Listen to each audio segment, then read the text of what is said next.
पैसा अगर अच्छा खासा बनाना है तो आपको उस तरफ देखना है जहां ज्यादातर लोग नहीं देख रहे हैं। बड़े इन्वेस्टर्स जितने भी हैं उन्होंने ऐसा ही पैसा बनाया है। इंडिया में लास्ट 10-15 सालों में ज्यादा देखा गया है कि ग्रोथ इन्वेस्टिंग आपको अच्छी अपॉर्चुनिटी बना के देती है। Future potential is more important than the current valuation. India में एक्चुअली ना बहुत यूनिक चीजें होती हैं। इंडिया में ऐसा है कि जो बड़ा बन जाता है उसके पास और बड़ा बनने की मादा भी और उतनी ही आ जाती है। हमें इन्वेस्टिंग करते वक्त सिर्फ इस चीज से मतलब है कि जिन 10 कंपनी में मैंने डाला उन्होंने अच्छा रिटर्न दिया। अब और कोई कंपनी ने और ज्यादा दे दिया और मैंने मिस कर दी, मुझे उससे कोई मतलब नहीं है। Stock market is nothing but the instrument to transfer wealth from the impatient to the patient. Rakesh Jhunjhunwala ji ने ना 1000 गुना पैसा कमाया था। 15 करोड़ रुपए लगा के 15,000 करोड़ रुपए बनाए थे। क्या यही स्ट्रैटेजी हम भी समझ सकते हैं और हम भी इतना पैसा कमा सकते हैं? आज जो हमारे साथ में गेस्ट आया है ना, वो हमको ये स्ट्रैटेजी के बारे में बताने वाले हैं कि किस तरीके से हम मल्टी बैगर स्टॉक्स को ढूंढ सकते हैं और उसमें इन्वेस्ट कर सकते हैं। Welcome. Thank you so much sir. तो जो लोग आपको नहीं जानते, एक बार उनको बता दो आप कौन। तो सर बहुत ब्रीफ रखूंगा। इंजीनियर बाय एजुकेशन और उसके बाद ऑलमोस्ट 10 साल हो गए स्टार्टअप इंडस्ट्री में। पहले हेल्थ केयर में, फिर होटल टेक में, अब एड टेक में, लर्निंग स्पेस में। तो बिजनेसेस बनाए हैं और कुछ मौका मिला बिजनेसेस में इन्वेस्ट भी करने का। और जब स्टार्टअप्स में इन्वेस्ट करना शुरू किया तो ये भी समझा कि बिजनेसेस को एवेलुएट कैसे करना है, और सोचा कि स्टॉक मार्केट में भी बहुत सारी कंपनीज हैं, इंडिया में इतना एंटरप्रेन्योरल टैलेंट है, तो क्यों ना उनको बैक किया जाए डायरेक्ट पब्लिक मार्केट्स में भी। तो 2017-18 से इन्वेस्ट करना चालू किया, तो पब्लिक मार्केट में भी बहुत एक्टिव हो गए। और जो फ्रेमवर्क प्राइवेट मार्केट्स में यूज़ कर रहे थे, भी स्टार्टअप वर्ल्ड में यूज़ कर रहे थे, वही ट्राई किया कि अप्लाई करें। वही डेटा बैक्ड लॉजिक यूज़ करने की कोशिश की और डिसेंट सक्सेस मिला है, डिसेंट रिटर्न्स मिलते आए हैं लास्ट 7-8 सालों से। एंड जो फ्रेमवर्क यूज़ किया, ट्राई किया कि वही ज़्यादा से ज़्यादा लोगों तक पहुँचे। जो हमने एक लर्निंग कम्युनिटी बनाई उसके through, that is the brief. Engineering की आईआईटी से, फिर स्टार्टअप्स किए, फिर इन्वेस्टिंग में आ गए, और अब teacher, also training a lot of folks in investing. Okay, ठीक है। तो ये जो फ्रेमवर्क है, क्या आप हमको सिखा सकते हो कि किस तरीके से आइडेंटिफाई करना होता है? बिल्कुल बिल्कुल बिल्कुल। तो एक तो साहिल सर बहुत इंटरेस्टिंग है कि हमारे पास जो अपॉर्चुनिटी बहुत यूनिक अपॉर्चुनिटी है। हम लोग इस सेंचुरी में इंडिया में पैदा हुए हैं, and India is the jewel king of growth stories all across the world. जिस लेवल से इंडिया की इकोनॉमी में ग्रोथ आ रही है, इंटरनली फ्यूल होके और एक्सटर्नली जो लोग हमारे पे ध्यान दे रहे हैं, I think it's going to be massive. तो मैं आपको रफ एक आइडिया दे देता हूँ। अभी हम 4-4.5 ट्रिलियन डॉलर की इकोनॉमी है, और सारे एस्टिमेट्स यही कहते हैं कि 4 से 15 ट्रिलियन हो जाएगी लगभग 10-15 सालों में। तो एडिशनल, बहुत सिंपल मैथ्स है कि additional 10 trillion dollars of wealth create हो रही है इंडिया में। तो उतनी ही बेसिकली स्टॉक मार्केट के मार्केट कैप में भी कैप्चर हो जाती है। अब ये जो additional 10 trillion dollars of wealth है, किसी न किसी को तो कैप्चर करनी है। राइट। सो या तो ये FIIs आएंगे, गोरे आएंगे, अंग्रेज आएंगे और वो कैप्चर करेंगे, जो कि बहुत सालों से आते हैं और यहाँ से कमा के जाते हैं, या फिर हमारी जनता जो रिटेल इन्वेस्टर्स हैं, जो कि हर साल स्मार्टर और स्मार्टर होती जा रही है, और स्मार्ट होगी और रियलाइज़ करेगी कि बहुत बड़ी इंडिया में अपॉर्चुनिटी है, एंड वो बैक करना स्टार्ट करेगी ऐसे बिजनेसेस को, ऐसे बिजनेसमैन को, जो कि आगे जाके, जैसे आपने बताया, 10x, 100x, 1000x अपॉर्चुनिटीज देंगे। तो एक तो आई थिंक जो मेरा फ्रेमवर्क स्टार्ट यहीं से होता है कि start with the overall India growth story. India बहुत तेजी से ग्रो कर रहा है। अब जो एग्जैक्ट फ्रेमवर्क है वो ये है, उसको हम सिंपल एक्रोनियम यूज करते हैं, स्क्रैप, विच इज SCRAP, और स्टार्ट S से करते हैं, विच इज सेक्टर एनालिसिस। उसको समझने का सिंपल फंडा ये है कि इकोनॉमी अगर 7-8% पे ग्रो कर रही है, तो उसका क्या ये मतलब है कि हर सेक्टर 7-8% पे ग्रो करेगा? Of course not. मतलब कुछ सेक्टर्स ऐसे होंगे जो 15-20% पे ग्रो कर रहे होंगे। तो सबसे पहले तो हम ध्यान उस तरफ लेके जाना है, कौन से ऐसी सेक्टर्स हैं, थीम्स हैं, इंडस्ट्रीज हैं जो कि पूरा ही 15%, 20% पे ग्रो कर रही हैं, एक मैक्रो लेवल पिक्चर लेके वो आइडेंटिफाई करने हैं। अब ये कैसे आइडेंटिफाई करें? बहुत सारे कंसेप्ट्स होते हैं। यूएस में भी ज़्यादातर जो इन्वेस्टिंग रिसर्च है वो एक्चुअली यूएस में हुई है, बहुत ज़्यादा किताबें वहाँ पे पब्लिश हुई हैं। इंडियंस ने ट्राई किया है कि उसको कैप्चर करने की इंडियन मार्केट के लिए, और कुछ फंडा अप्लाई हो जाते हैं इंडिया में।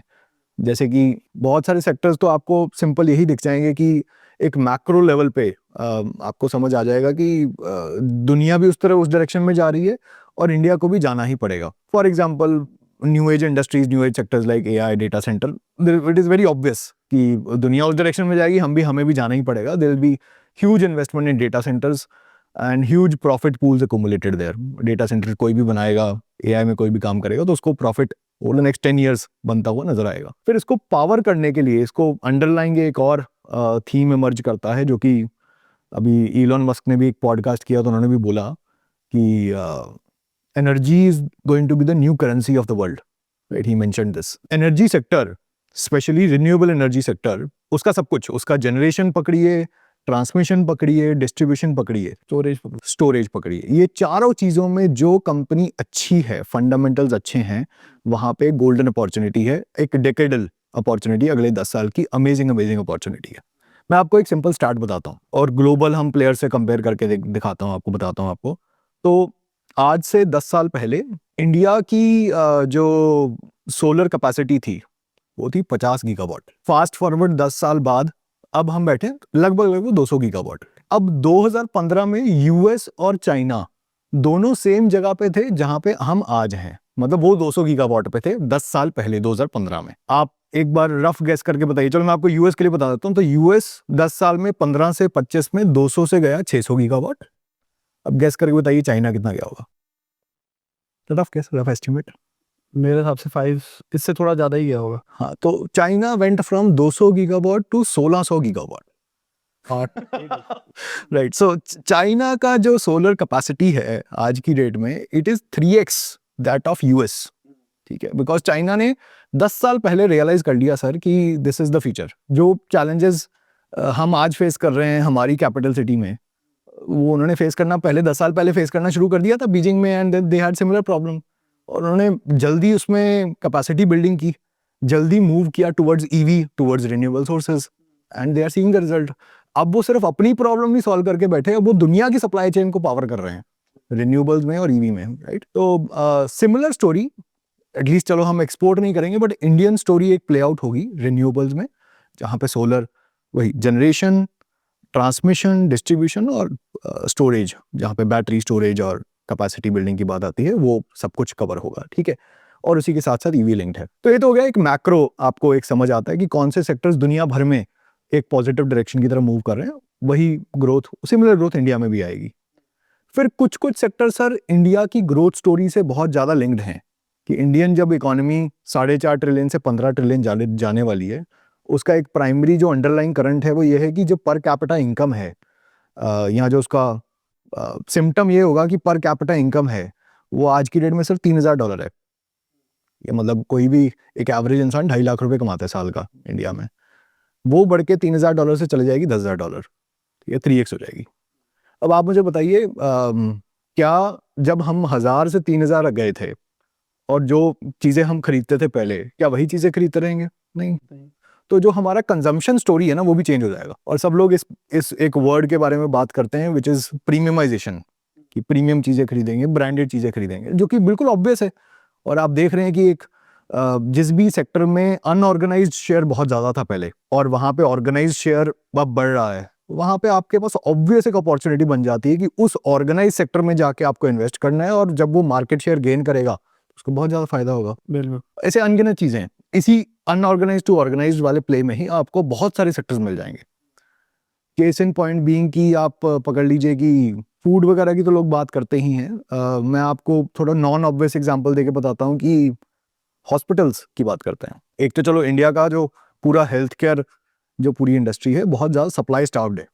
इतनी सप्लाई ही नहीं है, बेड्स की सप्लाई नहीं, जितने बेड्स होने चाहिए. इंडिया विल नीड लगभग 40-50 लाख बेड्स, और इंडिया के पास हैं 10 लाख बेड्स. तो एक तो नंबर ऑफ बेड्स ही बहुत रिक्वायरमेंट है, हॉस्पिटल बेड्स की बात कर रहा हूँ. उस 10 लाख में से सर सिर्फ जो ऑर्गेनाइज्ड और ब्रांडेड है, जो चेन वाली जो चेन्स चलती हैं और जो बड़े हॉस्पिटल्स हैं, वो सिर्फ 80,000 से 1 लाख है. 10% इज ऑर्गेनाइज्ड. तो ये बढ़ेगा ऑफकोर्स, मतलब लोगों के पास पैसा आएगा तो लोग अपने इलाज के लिए अच्छे बड़े ब्रांडेड हॉस्पिटल में जाएंगे, चेन हॉस्पिटल में जाएंगे, और वो हम देख भी रहे हैं ग्रोथ स्टोरी. ऐसे आप बहुत सारी चीज़ें सेक्टर में ही उठा सकते हैं. इसके कंसेप्ट्स नहीं मैं बता रहा हूँ, टेक्निकल कंसेप्ट्स. एक कंसेप्ट को बोलते हैं वैल्यू माइग्रेशन. वैल्यू माइग्रेशन कुछ नहीं है कि वैल्यू कस्टमर्स या फिर डिमांड माइग्रेट करेगी सर अनऑर्गेनाइज से organised, public to private, old age to new age. जहाँ पे कन्वीनियंस ज़्यादा फ्लो करेगा, प्रीमियम फ्लो करेगा, वहाँ पे कस्टमर चला जाता है। Very simple. तो ये आपको आइडेंटिफाई करना है।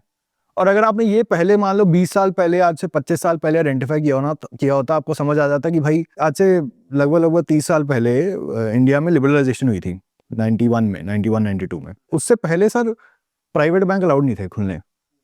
तो 94 में, 95 में HDFC, ICICI, उसके बाद कोटक, ये खुलने शुरू हुए। और अगर आपने सिर्फ और सिर्फ मार्केट शेयर का डेटा देखा होता और आपको ये वैल्यू माइग्रेशन कंसेप्ट की समझ होती, तो आप और कुछ ना देखते, HDFC, ICICI, कोटक का इक्वल क्वांटिटी में शेयर लेके बैठ जाते कि ये तीनों लीडिंग हैं, प्राइवेट बैंक्स हैं, पैसे बनेंगे आराम से। आपका 50 गुना 100 गुना पैसा बना है 20-25 साल में। तो एक तो आपको वही सेक्टर एनालिसिस बेसिकली आपको वेव कौन सी राइड कर रहे हो, क्योंकि आप लॉन्गर टर्म इन्वेस्टमेंट की बात कर रहे हो, तो कौन सी वेव राइड कर रहे हो। जहां कस्टमर शिफ्ट कर रहे हैं, ओवरऑल आपको दिख रहे हैं कि इस सेक्टर की तरफ या इस सब सेक्टर की तरफ जा रहे हैं, वहां पे आपको इन्वेस्ट करके बैठना। This is the first alphabet S which is sector analysis. अब जैसे कुछ कुछ सेक्टर्स की बात करके चलते हैं, AI मुझे लगता है बहुत फटेगा, करेक्ट ठीक है। तो बट प्रॉब्लम ये है AI के अंदर कुछ तो पब्लिक कंपनीज है, कुछ पब्लिक कंपनीज ही नहीं है। है ही नहीं। हाँ जी, हाँ जी। तो अनलिस्टेड मार्केट से भी हम जा सकते हैं? नहीं, तो मैं जो रिटेल इन्वेस्टर्स हैं उनको थोड़ा कॉशियस करता हूँ इस चीज़ में कि आप अनलिस्टेड कंपनीज में मत इन्वेस्ट कीजिए। उसका सिंपल रीज़न ये है कि देखिए, जब आप लार्ज कैपिटल डिप्लॉय करते हैं एज अ VC बन के या एज एन एंजल इन्वेस्टर बन के, तो एटलीस्ट आपके पास एक्सेस होता है कंपनी के प्रमोटर्स का, और उनसे आप बात करके कुछ भी डेटा या कुछ भी डिलीजेंस कर सकते हैं, जो ड्यू डिलीजेंस बोलते हैं हम, जो कि छोटा इन्वेस्टर कर नहीं पाएगा और ना ही उसको डेटा मिलेगा। और ज़्यादातर अनलिस्टेड कंपनीज का डेटा कुक्ड होता है, तो आपको साफ डेटा नहीं मिलेगा तो आप डिसीजन कैसे ले पाएंगे। तो मैं उनको बोलता हूँ, नहीं एडवाइस करता हूँ कि आप अनलिस्टेड में जाइए, बट आपको लिस्टेड में भी काफ़ी अच्छी मिल जाएंगी। और साहिल जी, मैं आपको बताऊँ कि ज़रूरी नहीं होता कि आप जो ऑब्वियस कंपनीज आपको दिख रही हैं आप उसी में इन्वेस्ट कीजिए। काफ़ी बार AI की ग्रोथ की जैसे बात करें तो आपको देखना पड़ेगा कि AI की सप्लाई चेन में क्या क्या है। ठीक है, AI की ही एक्चुअली सप्लाई चेन में एनर्जी भी आ जाती है, बिल्कुल। क्योंकि मतलब आपको यूनिट यही सवाल है। हाँ, ओला की बात करके चले तो ओला बैटरी पे ट्रांजिशन कर रहा है। राइट। इस टाइम पे स्टॉक्स बहुत नीचे गए हैं क्योंकि उनकी स्कूटी वाला बिजनेस खराब हुआ है। करेक्ट, बट अगर बैटरी सही जाता है तो ये बहुत बड़ा सट्टा हो सकता है। बिल्कुल। तो क्या ऐसी भी स्टॉक्स पकड़ने चाहिए? मतलब मैं कह रहा हूँ कि अगर मल्टी बैगर की तरफ भाग रहे हैं तो क्या हमको सट्टों की तरफ भी सोचना चाहिए? नहीं, तो सिर्फ आपको टर्न अराउंड सोच के इन्वेस्ट नहीं कर देना है कि ये उसने बेट ली है, कंपनी ने बेट ली है, तो क्या पता ये काम कर जाए। तो आपको सब कुछ ही देखना पड़ेगा कि एक तो पूरे मार्केट डायनेमिक्स क्या है, क्या उसके पास कुछ एडवांटेज है बैटरीज बनाने का ओला के पास। ये भी डिस्ट्रीब्यूशन है तो चलो बैटरी की डिस्ट्रीब्यूशन भी स्केल हो जाएगी, बट क्या उसके फंडामेंटल्स भी सही हैं। तो इसीलिए जब सिर्फ पहले अल्फाबेट पे हैं हम कि सेक्टर सही पकड़ना है, इसका मतलब ये नहीं कि उस सेक्टर के अंदर सारी कंपनीज के अंदर इन्वेस्ट कर देना है, नहीं, उसके अंदर फिर हम कंपनी पकड़ना स्टार्ट करेंगे। बट जो आपका क्वेश्चन था कि ऑब्वियस कंपनीज पे हमेशा नहीं जाना है, आपको एक फिजिक्स में ही मैं दोबारा फिजिक्स और दोबारा इंजीनियरिंग की बातें करता रहूंगा, उसमें होता है सेकेंड ऑर्डर थिंकिंग। तो एक तो होता है कि ऑब्वियस आपको कोई चीज़ मिल गई, but second order thinking is कि आपने सोचा कि ये बना रहा है तो चलो ये इसको सप्लाई करने वाला कौन है, फिर उसको सप्लाई करने वाला कौन है, कहीं से तो पावर होके आ रहा होगा ना। बिल्कुल। EV में भी अगर आप देखें तो बहुत सारी आज की डेट में सर ऑटो एंसिलरी कंपनीज हैं, बहुत सारी जो ऑटो पार्ट्स बनाती हैं, जो स्पेसिफिकली EV में फिट होती हैं। और ऐसी कंपनीज मिलेंगी आपको कि उस पार्ट की वो मोनोपोली है। अच्छा। वो पार्ट आपको उस कंपनी के बजाय और कहीं से नहीं मिलेगा। इनफैक्ट बहुत सारी ऐसी कंपनीज है जो वो पार्ट टेस्ला को, BYD को भेजती है। तो आप कहाँ ओला की बात कर रहे हैं, मैं कह रहा हूँ कि ग्लोबल सप्लायर है वो। तो आपको सप्लाई चेन में या फिर वैल्यू चेन में उस कंपनी को जाके पकड़ना है जिसके पास प्रॉफिट पूल इकट्ठा हो रहा है, जो कंपीट अवे नहीं हो रहा। मतलब बहुत इतना कंपटीशन नहीं है कि भाई मार्जिन बिल्कुल जीरो हो गए मेरे, ठीक है। वो कुछ तो वहां पे मोनोपोली लेके बैठा है और उसके फंडामेंटल्स बहुत अच्छे हैं। और अगर आपकी किस्मत अच्छी तो आपकी छोटी कंपनी आपको मिल जाएगी। बहुत सारी कंपनीज हैं इंडियन मार्केट में, मैं किसी का नाम नहीं स्पेसिफिकली ले रहा, बट 8 से 10 हज़ार की रेंज में आपको ऐसी कंपनीज मिलेंगी ऑटो एंसिलरी में जिनके पास ह्यूज पोटेंशियल है। वो टेस्ला को भी क्लाइंट बना के बैठी है, बोइंग एयरबस को भी क्लाइंट बना के बैठी है, और जितनी EV कंपनीज है सबको क्लाइंट बना के बैठी हैं। तो आपको सेकंड ऑर्डर थिंकिंग करके ऐसी कंपनीज आइडेंटिफाई कर, पहले एक बार फ्रेमवर्क समझते हैं, राइट, फिर थोड़ा सा एग्जांपल्स के साथ एग्जांपल और चला राइट।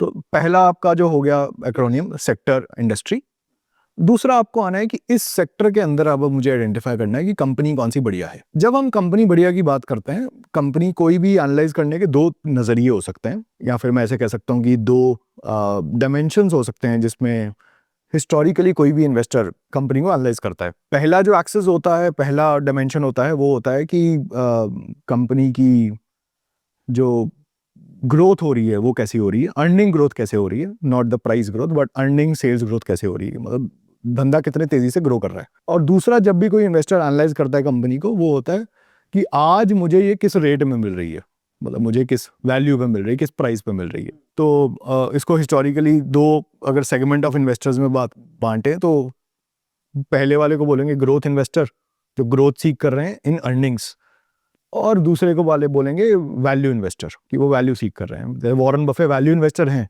और पीटर लिंच ग्रोथ इन्वेस्टर हैं। वॉरेन बफे भाई साहब बोलेंगे कि ये कंपनी है जिसकी आज की डेट में वर्थ उनके हिसाब से होनी चाहिए 500 रुपये पर शेयर, और आज की डेट में उनको मार्केट में मिल रहा है 300 रुपये पर शेयर, तो वो खरीद लेंगे और बैठ जाएंगे उसके ऊपर जब तक वो 500 नहीं आ जाता और वो 300 से 500 के बीच में जो भी डिफरेंशियल है वो कमा लेंगे। पीटर लिंच भाई साहब बोलेंगे ग्रोथ इन्वेस्टिंग करते हुए कि मुझे आज के प्राइस से फर्क पड़ता है, बट ज़्यादा फर्क इस चीज़ से पड़ता है कि ये कंपनी अर्निंग किस हिसाब से ग्रो करेगी, और अगर अर्निंग 20-20% पे साल ब साल ग्रो होती गई तो आज की डेट में अगर 500 भी शेयर प्राइस है तो वो भी लगभग 20-25% पे ग्रो करता रहेगा और मेरा पैसा बन जाएगा। इंडिया में लास्ट 10-15 सालों में ज़्यादा देखा गया है कि ग्रोथ इन्वेस्टिंग एक आपको अच्छी अपॉर्चुनिटी बना के देती है। तो जो मेरा जो फ्रेमवर्क है वो स्क्रैप फ्रेमवर्क, उसके अंदर जो मैं कंपनीज पिक करता हूँ लार्जली इंडियन कंटेक्स्ट में ग्रोथ इन्वेस्टिंग वाली फ्रेमवर्क लगा के पिक करता हूँ, जहाँ पे अर्निंग ग्रोथ आ सकती है। सर सेल ग्रोथ होगी, अर्निंग ग्रोथ होगी। यहाँ पे प्रॉफिटेबिलिटी भी नहीं देखी जा रही। प्रॉफिटेबिलिटी देखनी, प्रॉफिटेबिलिटी कितनी, प्रॉफिट कितनी तेजी से ग्रो हो रहे हैं, तो या रेवेन्यू कितनी तेजी से हो रहा है, प्रॉफिट दोनों जैसे दोनों। अगर मैं वैल्यू इन्वेस्टिंग की बात करके चलूं, मैं थोड़ा वैल्यू इन्वेस्टिंग वाला बंदा हूं, तो मैं पीई एक सिर्फ पी देखेंगे, और भी चीजें देखूंगा, बट सबसे पीई एक फैक्टर है। हाँ ठीक है। तो अगर पीई में देख रहा हूँ, जिनको नहीं पता कंपनी कितना पैसा कमा रही है और एक्चुअली वैल्यू कितनी है, उन दोनों का ratio, correct, price to earning, price to earning ratio. तो अभी के टाइम पे हमने देखे कुछ आईपीओ 250 पीई पे खुल रहे थे। मैं भाई क्या हो रहा है, बिल्कुल, और आईपीओ खुलने के बाद भी वो 50-60% भागा है। करेक्ट। दिस मीन्स जो आप बोल रहे हो कि इंडिया के अंदर मार्केट डायनामिक्स ज्यादा इंपॉर्टेंट है पीए कंपैरिजन में, बट मेरे जैसे बंदों को पीई जाते हैं, हाँ कि भाई मैं अगर किसी बिजनेस को असली में खरीदने के लिए जाऊंगा तो मैं अभी के लिए खरीदूंगा, 5 साल के बाद वो कितना पैसा मुझे कमा के दे देगा, मैं उस हिसाब से देखता हूँ। करेक्ट। तो मैं आपको इसका इंस्टेंस बताता हूँ। तो बेसिकली 80 से पहले, 90 से पहले, क्योंकि जैसे मैंने बताया आपको, सारे की सारी जो इन्वेस्टिंग रिसर्च है वो यूएस की है। वहाँ पे बहुत सारी अपॉर्चुनिटीज ऐसी मिलती थी जहाँ पे मार्केट इरैशनली बिहेव करती थी और वैल्यू इन्वेस्टिंग बहुत ज़्यादा सेंस बनाता था कि पी भाई 5 के पी पे कंपनी पड़ी हुई है, इसके पास कैश ही इतना है और बुक वैल्यू ही इसकी इतनी ज़्यादा है, तो बुक वैल्यू से नीचे ट्रेड कर रही है तो भाई क्यों ट्रेड कर रही है। और बुफे साहब ने बहुत पैसे बनाए हैं उसमें। अब क्या है, मार्केट थोड़ा रैशनल एफिशिएंट हो गया है, थोड़ा एफिशिएंट नहीं बोलूँगा, रैशनल हो गया है। जो ज़्यादा बड़ा लोग पैसा डिप्लॉय करते हैं वो क्या देख के करते हैं, future potential of the company, not कि करंट आज की वैल्यूएशन कितनी है। Future potential is more important than the current valuation. आज का सिनारियो इंडिया का यही है जिसमें हम जीते हैं। क्या इसका रीजन ये भी है प्रीमियमाइजेशन वाली जो बात कर रहे हैं? बिल्कुल, प्रीमियमाइजेशन और इंडिया ग्रोथ स्टोरी। लोगों का परचेसिंग पावर बढ़ गई है, करेक्ट, उनको समझ में आ गया इन्वेस्ट करना चाहिए, करेक्ट। लोगों ने पैसा कमाया है तो चलो हम भी कर देते हैं। हाँ, ये भी एक रीजन है। और इंडियन अर्निंग्स और इंडियन प्रॉफिट्स बहुत तेजी से ग्रो किए हैं सर। इकोनॉमी लास्ट 5 साल में पूरे निफ्टी की आप अर्निंग ग्रोथ देखिए, 20-25% अर्निंग ग्रोथ आ रही है। पूरे मार्केट की 20-25% अर्निंग ग्रोथ आ रही है। अमेजिंग है। आपको दुनिया भर में ऐसी कोई मार्केट नहीं दिखती है apart from US and India. ये एक्चुअल डेटा है। यूएस और इंडिया के अलावा पूरी मार्केट में अगर अर्निंग्स ग्रोथ आ रही है पिछले 2 डेकेड्स में, सिर्फ यही 2 नेशंस है और कोई नेशन ही नहीं है सर। यहाँ पर स्टॉक मार्केट लिस्टेड कंपनीज में अर्निंग ग्रोथ आ रही है वो डिसेंट लेवल पे। ठीक है, तो और इन्वेस्टर्स इसी चीज़ को रिवॉर्ड करते हैं कि अर्निंग ग्रोथ लेके आ रहे हैं हमारे बिजनेसेस, तो इसको फ्यूचर पोटेंशियल ज़्यादा देखें और आज का ना देखें। ठीक है, तो या तो आप पी को आज का पी मत देखें, fast forward 3 year forward P देखें। ये भी हो सकता है कि 3 साल बाद की अर्निंग क्या आएगी उसके हिसाब से मैं आज क्या प्राइस दे रहा हूँ। ठीक है, या फिर पीटर लिंच साहब का एक रेशियो होता है विच इज पेग रेशियो। वो क्या करते हैं, पी को लेते हैं बट पी को डिवाइड कर देते हैं अर्निंग की ग्रोथ से। सिंपल हाइपोथेटिकली एग्जांपल देके बताओ। मैं आपको एग्जांपल देके बताता हूँ। मान लीजिए आपने बोला कि एक कंपनी का आईपीओ आया जिसने पी मान लेते हैं उसका 100 पीयू है, जो कि हिस्टोरिकली माना गया है, टेक्स्ट बुक में लिखा जाता है कि बहुत ज्यादा है भाई, बहुत महंगा है। बट मान लीजिए वो अगले 3 साल के लिए कंपनी 120% CAGR पे अपने अर्निंग ग्रोथ कर लेती है। तो पी हो गया 100, 120 हो गया आपका अर्निंग ग्रोथ। तो 100/120 लेस देन 1 हो गया पेग रेशियो हमारा। इसको पीटर लिंच साहब बोलेंगे कि जस्टिफाइड है। ठीक है, तो उनके लिए peg ratio should be less than 1 is fine, क्योंकि वो अर्निंग ग्रोथ पोटेंशियल उसका इतना ज्यादा है, अर्निंग इतनी तेजी से ग्रो कर जाएगी कि P over the time normalise हो जाएगा। तो आपको अच्छा खासा प्राइस रिटर्न मिल जाएगा, स्टॉक प्राइस रिटर्न मिल जाएगा। तो आप, मेरा जो फ्रेमवर्क है वो है ज्यादा टुवर्ड्स ग्रोथ इन्वेस्टिंग, इंडिया में और वही यहाँ पर ये जो पैग रेशियो निकाल रहे हैं, इसमें प्रॉफिट से डिवाइड कर रहे हैं, अर्निंग ग्रोथ से डिवाइड कर रहे हैं, प्रॉफिट ग्रोथ से डिवाइड कर रहे हैं। और अगर प्रॉफिटेबल नहीं है तो रेवेन्यू ग्रोथ भी देख सकते हैं। हाँ, मतलब आपको या फिर कैश फ्लो ग्रोथ देखना पड़ेगा या बिड्डा ग्रोथ देखना पड़ेगा, मार्जिन ग्रोथ देखना पड़ेगा। देखिए ओवरऑल सेल्स अगर आप ग्रोथ देखेंगे ना, तो बहुत सारी कंपनीज का सेल्स भी कुक्ड होते हैं, मतलब वो घुमा फिरा के कुछ भी दिखा देते हैं। सेल्स को शो करना ईजियर रहता है, आप इनवॉइस इशू किए हैं या फिर टॉप लाइन आपका ही, कुछ कुछ कंपनीज का भी 1-2 साल पहले ये भी आया था कि वो अपने ग्रॉस मर्चेंडाइज वैल्यू को ही सेल बताते जा रहे हैं, जबकि उनका वो रेवेन्यू नहीं है। तो ज़्यादा आप मार्जिन्स देखिए, कैश फ्लो देखिए, एबिडा देखिए, और अगर हो सके तो नेट प्रॉफिट ही देखिए, नेट प्रॉफिट का ग्रोथ। मेरा रिकमेंडेशन एडवाइस लोगों को ये रहती है, रिटेल इन्वेस्टर्स को, कि जब तक प्रॉफिटेबल नहीं हो रही है तब तक तो आप मत छूइए। एक बार प्रॉफिटेबल हो जाए तो आप फिर अच्छा ग्रोथ रन उसके अंदर भी इंजॉय कर सकते हैं। ठीक है। और लोगों को ये भी लगता है कि एक गलतफहमी सर ये भी है कि पैसा ना सिर्फ चुनिंदा कंपनी उन्हीं में बनेगा जहां पे जो ज्यादा सुनने को मिल रही हैं, ठीक है, न्यूज में सुनने को मिल रही है, जिनका बड़ा आईपीओ हो गया। जनरली ऐसा नहीं होता है। आप, एक जनरल रूल ये होता है कि जहां पे सबका ध्यान है वहां पैसा नहीं बनेगा। ठीक है, पैसा अगर अच्छा खासा बनाना है तो आपको उस तरफ देखना है जहां ज्यादातर लोग नहीं देख रहे हैं। बड़े इन्वेस्टर्स जितने भी हैं उन्होंने ऐसा ही पैसा बनाया है, क्योंकि सब देख रहे होंगे ना, तो होता क्या है कि वहां पे वो अपॉर्चुनिटी ही डाई डाउन हो जाती है, राइट, वो उतना प्राइस इन हो जाता है, तो प्राइस इन ऑलरेडी प्राइस बढ़ा हुआ है। तो जो न्यू एज आईपीओज हैं, हाँ ऑफ कोर्स एक लिस्टिंग गेन की लोग सीख कर रहे हैं कि लिस्टिंग गेन मिल जाएगा, वो भी एक रिसेंट ही फिनोमेना है। हिस्टोरिकली तो मेजॉरिटी ऑफ द आईपीओज का लिस्टिंग लॉस होता है, हिस्टोरिकल के 20-25 साल का अगर उसमें देखें। बट हाँ, पिछले 5 साल से एक ऐसा बुल रन चल रहा है इंडियन मार्केट में, तो लोग उसका फायदा उठा रहे हैं। आई थिंक उसका फायदा भी है, लोग बहुत ज्यादा, हम जैसे लोग स्टार्टअप करने को भी मोटिवेट होते हैं। ओवरऑल इकोनॉमी में फायदा है, इन्वेस्टर्स को भी फायदा हो रहा है, स्टार्टअप्स को भी फायदा हो रहा है। बट हाँ, अगर आपको मल्टी बैगर शेयर्स आप सीख कर रहे हैं, तो आप अगर एक चीज याद रखेंगे तो वो ये है कि आपको वहां देखना है जहां पे और कोई नहीं देख रहा है। ठीक है, सबसे पहले इंडस्ट्री देखी, उसके बाद हमने पैग रेशियो निकाला, पेग रेशियो निकाला, जिसका एक से कम है। अर्निंग्स ग्रोथ आपको देखनी ज्यादा होनी चाहिए, तो पेग लेस देन 1 देख लीजिए। 2-3 रेशियोज में और बता देता हूँ। एक होता है ROCE, return on capital employed. ठीक है, इसको समझने का सिंपल तरीका है कि मैंने इस धंधे में 100 रुपए लगाया, 100 रुपए कैपेक्स करने के बाद या रॉ मटेरियल खरीदने के बाद मेरे को 20 रुपए का फायदा हो गया, तो मेरा 20% ROCE है, profits divided by capital employed. ये आपकी रेशियो 15% से 20% से ज्यादा होनी चाहिए। उसका सिंपल रीजन भी यही है सर कि इंडिया में जो कॉस्ट ऑफ कैपिटल है, आप कहीं से बिजनेस लोन लेने जाएं, कुछ भी लेने जाएं, तो 10-12% आपको बिजनेस लोन मिलता है। तो ये तो कोई सेंस नहीं बनाता कि return on capital should be less than cost of capital, बिल्कुल होना ही नहीं चाहिए। तो 12 से तो ऊपर ही होना चाहिए, जितना ज्यादा होगा उतना अच्छा है। आई यूज 15 या 20 का थ्रेशोल्ड।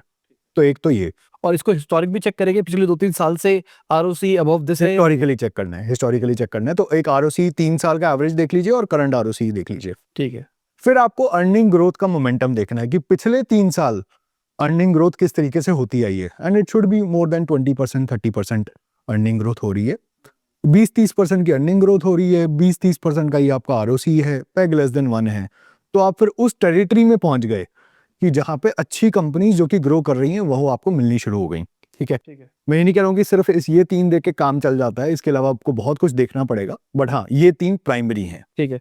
अब ये सब डेटा देख लिया, अब आगे व्हाट्स नेक्स्ट? और मेरे को एक चीज और भी समझ में आ रहा है कि शायद हो सकता है कि आगे पॉइंट्स की बात कर रहा हूँ कि आपको बड़े स्टॉक्स तो मिलेगी ही इस कैटेगरी के अंदर, आपको स्मॉल कैप या मिड कैप ही मिलने वाला है इस कैटेगरी। बड़े स्टॉक्स भी मिल सकते हैं। एक तो लोगों को गलतफहमी ये भी रहती है कि बड़े स्टॉक्स जैसे कि जो ऑलरेडी बहुत भाग चुके हैं, उनमें तो हमारे पास कोई पोटेंशियल बचा ही नहीं, बहुत एग्जांपल देता हूँ, टाइटन की आपने पहले बात की, तो टाइटन सर लास्ट 20-25 ईयर में हर साल अगर आप CAGR देखेंगे उसका 20-25% का प्रॉफिट का ग्रोथ है, अर्निंग का ग्रोथ है। कंपनी लाइक बजाज फाइनेंस जो कि इंडिया की लार्जेस्ट कंज्यूमर फाइनेंस कंपनी है, उसका 10-12 साल से लगभग 30% प्रॉफिट ग्रोथ है। हर साल का प्रॉफिट ग्रोथ 30% है और इस स्केल पे ऑपरेट कर रही है और उस स्केल पे पहुंच के भी 30% प्रॉफिट ग्रोथ है। इंडिया में एक्चुअली ना बहुत यूनिक चीजें होती हैं compare to the world. India में ऐसा है कि जो बड़ा बन जाता है उसके पास और बड़ा बनने की मादा भी और उतनी ही आ जाती है। ये थोड़ी यूनिक अपॉर्चुनिटी, क्योंकि इंडिया में होता है कि मतलब most of the profits will accumulate where trust is, जहां पे ट्रस्ट ज्यादा है और प्रॉफिट्स और जुड़ते जाते हैं। तो लोगों का चुनिंदा कंपनीज पे ही ट्रस्ट है, ठीक है, जो बड़ी कंपनीज हैं वहां पे प्रॉफिट ग्रोथ की वेलोसिटी और बढ़ जाती है सर। जितना आपका ब्रांड बढ़ा उतनी आपकी प्रॉफिट ग्रोथ हो रही है। तो ये बहुत एक यूनिक पैराडॉक्स है। लोगों को लगता है कि सिर्फ छोटी कंपनीज आएंगी, बट बड़ी कंपनीज भी बहुत आती हैं, छोटी भी आती हैं, बड़ी भी आती हैं। तो इस सेक्टर के अंदर हम ट्रस्ट भी ऐड कर सकते हैं क्या सेकेंड लेवल पे? हाँ, तो ये देखिए, आपको मैंने जो 3 मैट्रिक्स बताई, ROC, peg ratio, earning growth, इसके अलावा बहुत सारे सब्जेक्टिव रेशियो, सब्जेक्टिव मैट्रिक्स भी होती हैं, सब्जेक्टिव एनालिसिस भी होती है। जैसे कि आपको मैनेजमेंट की क्वालिटी भी देखनी है, फिर आपको कंपेटिटिव एडवांटेज देखना है जिसमें ब्रांड पावर आ जाएगा। वॉरेन बफे साहब इसको बोलते थे मोट्स, MOATS, मोट्स। ब्रांडिंग पावर आ जाएगा, प्राइसिंग पावर आ जाएगा, नेटवर्क इफेक्ट्स आ जाएगा, बहुत सारे इकोनॉमी, स्केल इकोनॉमी आ जाएगा। तो ये सारे मोड्स होते हैं। दिक्कत यहाँ आती है कि रिटेल इन्वेस्टर्स के लिए इतनी ज़्यादा रिसर्च करना, जितना मैं ऐड करता जाऊंगा, मैं 50 और रेशियोज ऐड कर सकता हूँ इसमें, जो कि मैं खुद देख सकता हूँ, बट जितना ज़्यादा आप कॉम्प्लेक्स कर देते हैं तो रिटेल इन्वेस्टर के लिए उतना ही समझना मुश्किल हो जाता है। मोटा मोटा अगर मुझे बोलना हो, कंपनी अच्छी, जो आपकी जानी पहचानी ट्रस्टेड कंपनी लग रही है, प्लस अगर ये तीनों चीजें ROC, अर्निंग ग्रोथ और पेग लेस देन 1 अगर सॉर्टेड है, तो कम से कम आपको वो सेट ऑफ टेरिटरी में आ गए जहां पे डिसेंट ग्रोथ मिलती रहेगी आपको स्टॉक प्राइस में। ठीक है, आगे। तो आपका हो गया S और C। अब आपके पास कुछ एक सेट ऑफ कंपनीज आ गई। अब हमारा थर्ड स्टेप रहता है ऐसी चीजें देखना जिसकी वजह से इनकी जो कंपनी की ग्रोथ है किसी भी एक स्टेप में फ्यूचर में रुक सकती है। क्योंकि जब हम बोलते हैं कि मल्टी बैगर रिटर्न बनना चाहिए सर, 100x बनना चाहिए, 1000x बनना चाहिए, बनेगा वो 10 साल 20 साल में। देयर इज अ पॉसिबिलिटी कि 10 साल 20 साल तक कंपनी एग्जिस्ट ना करे, कंपनी बंद हो जाती है। तो हमें जो रास्ते के जो रोड़े हैं वो हटाने, हिंड्रेंसेस हटाने हैं। तो third step R is rejection criteria. ऐसी कंपनीज रिमूव कर देते हैं जहां पे कुछ एक मैट्रिक्स नेगेटिव इतना शो कर रही है which could be a hindrance in the future. Could be मतलब हो सकता है कि इसकी वजह से कोई प्रॉब्लम आ जाए। जैसे कि कंपनी की ग्रोथ वगैरह तो हमने देख ली, बट कंपनी की ग्रोथ पावर हो रही है कर्जा लेके। इसमें रिजेक्शन क्राइटेरिया में पहला ही आ जाएगा डेट टू इक्विटी। बहुत ज्यादा अगर कर्जा ले रखे, कितना इज गुड, कितना is bad? Ideally debt to equity less than 1 होना चाहिए। 0.5 से कम होगा तो आप फिर एक सेफ जोन में हैं, बिल्कुल ही सेफ जोन में हैं, वहां पे आप ऑपरेट कर सकते हैं।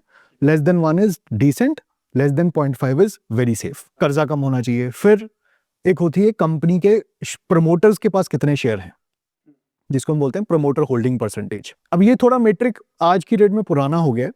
ये लोग पहले जब कंपनी जज करते थे तो देखते थे कि इस प्रमोटर के पास 75% ऑफ द कंपनी है, तो जब इसका मोर स्किन इन द गेम है, जब कंपनी ग्रो करेगी प्रमोटर को फायदा मिलेगा। बट आजकल वो थोड़ा उल्टा हो गया, क्योंकि जितनी भी न्यू एज कंपनीज हैं IPO करने से पहले ही इतना ज्यादा प्राइवेट कैपिटल उठा के बैठी होती हैं, इतना ज्यादा डिल्यूशन करके बैठी होती है कि उनके पास 5% बचता है।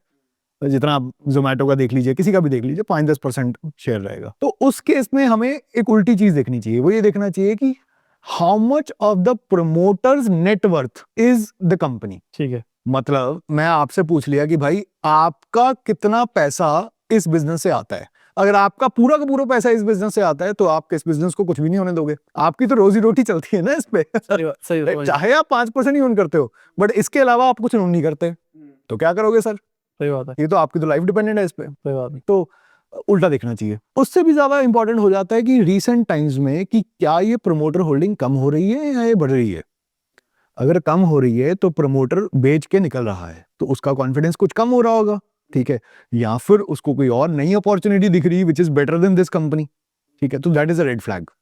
वो एक खराब चीज है। होल्डिंग कम होना कई केसेस में तो प्रॉपर, जैसे अगर मैं लेंसकार्ट की बात करके चलूं, राइट। तो अभी बहुत बड़ी कंपनी हो चुकी थी, पीयूष जी ने बहुत धक्के खा लिए जिंदगी भर, तो अगर उनको एक सेकेंडरी एग्जिट मिलता है ड्यूरिंग आईपीओ, ड्यूरिंग आईपीओ या बिफोर आईपीओ भी, हाँ ठीक है, तो आईपीओ के तो उसमें कोई प्रॉब्लम है? मैं एक लिस्टेड कंपनीज के लिए बात कर रहा हूँ। एक बार आपका आईपीओ हो गया, ठीक है, अब आप बहुत कुछ देर से एक कंपनी लिस्टेड है, मान लीजिए 10 साल से लिस्टेड है, बट लास्ट 2 साल में हमने देखा कि जो पहले प्रमोटर होल्डिंग 60% होती थी वो कम कर करके हर क्वार्टर प्रमोटर बेचता है और वो 40 पे आ गई है, तब एक रेड फ्लैग बन जाता है। ठीक है, क्योंकि अब तो बहुत अच्छे से कैपिटलाइज है उसका प्रमोटर, इतनी बड़ी कंपनी है, उसको अच्छी खासी सैलरी जा रही है, अब क्यों बेच रहा है, ये एक रेड फ्लैग कभी हो जाता है। ठीक है, फिर कंपनी का जो कैश फ्लो है वो उस पर आपको नजर डालनी है। बहुत सारी कंपनीज इंडिया में हिस्टोरिकली ऐसी देखी गई हैं जो PNL statement, profit and loss statement में तो आपको नंबर्स बहुत सुंदर दिखते हैं बट जैसे ही आप कैश फ्लो की तरफ बढ़ते हैं आपको दिखता है कि कैश तो आया ही नहीं क्योंकि हमने इनवॉइस चढ़ाए हुए हैं सारे, रेवेन्यू बढ़ रहा है, प्रॉफिट भी बढ़ रहा है, कैश कब आएगा। तो उसमें आपका अलग अलग मेट्रिक्स देख सकते हैं। एक तो देख सकते हैं कि CFO बाय पैट, ये नोट डाउन कर सकते हैं लोग। CFO by PAT is nothing but operation से जितना कैश फ्लो आया, cash flow from operations divided by profit after tax. अब ये दोनों चीजें 3-3 साल की देखनी है एवरेज, 3 साल का CFO एवरेज, 3 साल का पैट एवरेज डिवाइड कर लेना है। एग्जाम्पल दे देता हूं, कंपनी ने पिछले 3 साल में बोला कि मैंने प्रॉफिट आफ्टर टैक्स बनाया 300 करोड़, 3 साल में हर साल 100 करोड़ बनाया, मान लीजिए सम कर लिया हमने, और कैश फ्लो लास्ट 3 साल में रियलाइज हुआ सिर्फ 100 करोड़, तो ये तो गड़बड़ है। 3 साल इसलिए देख रहे हैं क्योंकि कुछ एक साल ऐसे हो सकते हैं जहां पे आपका जो कैश है वो अगले साल रियलाइज हो। ठीक है, कि मतलब आपने फरवरी में कोई माल बेचा, उसका पैसा नहीं आया, मार्च में फाइनेंशियल ईयर एंडिंग हो गया, अप्रैल में आ जाएगा, कोई दिक्कत नहीं है। बट अगर आप 3 साल का एक उठाते हैं तो 3 साल में आपका 60-70% कैश रियलाइज होना चाहिए सर। ठीक है, तो आपका पैट 300 करोड़ बना है, my expectation is cash flow आपका 200 से ऊपर, 220 से ऊपर आना चाहिए, 70% आना चाहिए। नहीं आ रहा है तो दिक्कत है। ठीक है, आप बुक्स तो बना रहे हो, प्रॉफिट दिखा रहे हो, कैश है ही नहीं। ठीक है, वो कहीं ना कहीं आपको कुछ ना कुछ साफ सफाई करनी पड़ेगी।